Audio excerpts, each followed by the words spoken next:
So can you tell us what your position is with the university and how long you've held this position?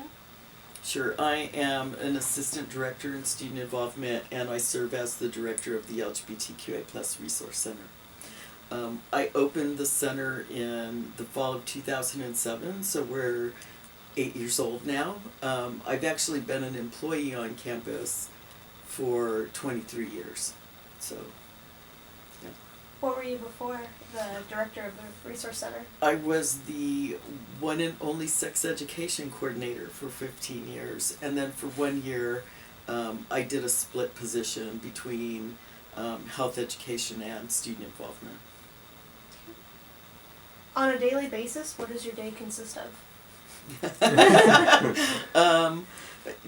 That can be a lot of variety. It's kind of a lot of the same but different, so that there's lots of requests for information via email or people dropping in. We do a lot of programming, so there's usually things that we're dealing with. Like tonight we're having a fundraiser, so part of what I did was run up here and cut some more little flyer handbills for people and deliver those downstairs.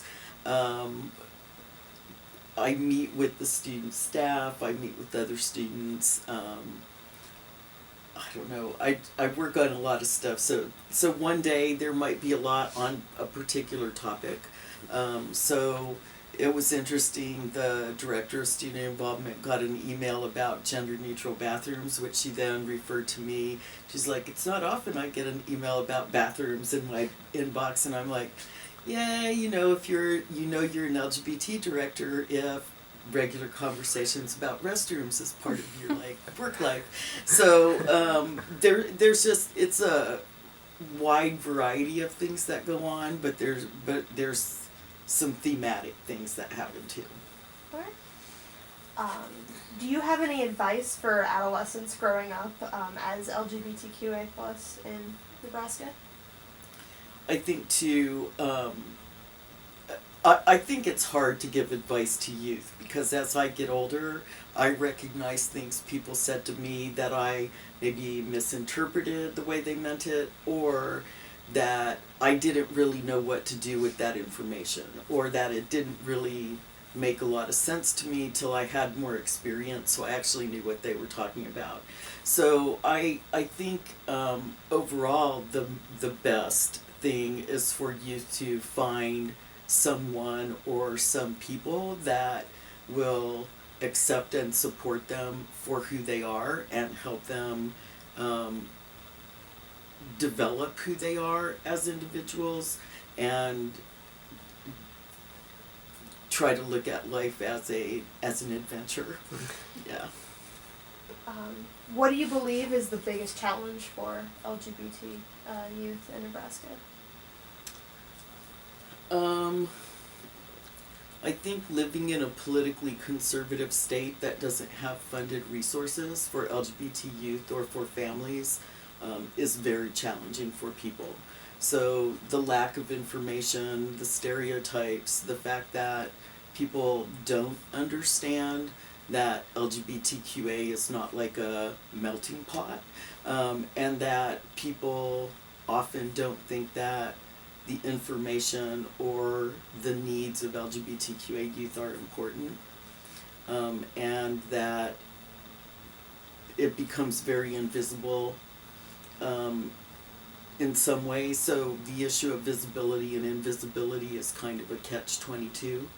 So yeah, I could go on, but I'll leave it at that. So yeah. What are your personal insights on the resources that are currently available for these youth and their families? There's a lot of caring, committed people who put a lot of time and energy into trying to make the world a better place for LGBTQA people. And that's not always known or recognized, because most of the people doing the work are doing it as kind of volunteer on the side after, on top of regular jobs. And so trying to recognize and be grateful for that and trying to focus on not only what we can do to try to help make the world a better place, but also um, being appreciative of the work that has and is being done. We live in Lincoln, obviously. This is Lincoln, so there's a lot of resources available here.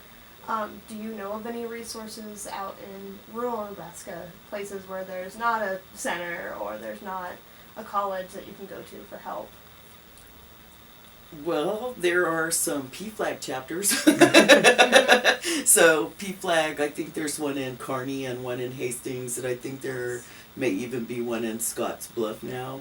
But even off campus in the Lincoln community, the resources are again primarily nonprofit volunteer groups or individuals who are LGBT friendly or welcoming, whether that's in a personal business or as a business. So, to my knowledge, I am the only full-time person whose job it is to work on LGBTQA related information. So,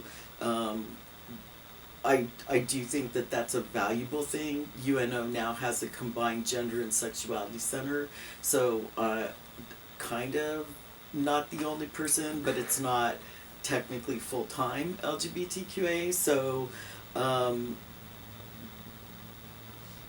there are also some LGBTQA welcoming and supportive faith communities, but you have to kind of find those. Okay. Yeah.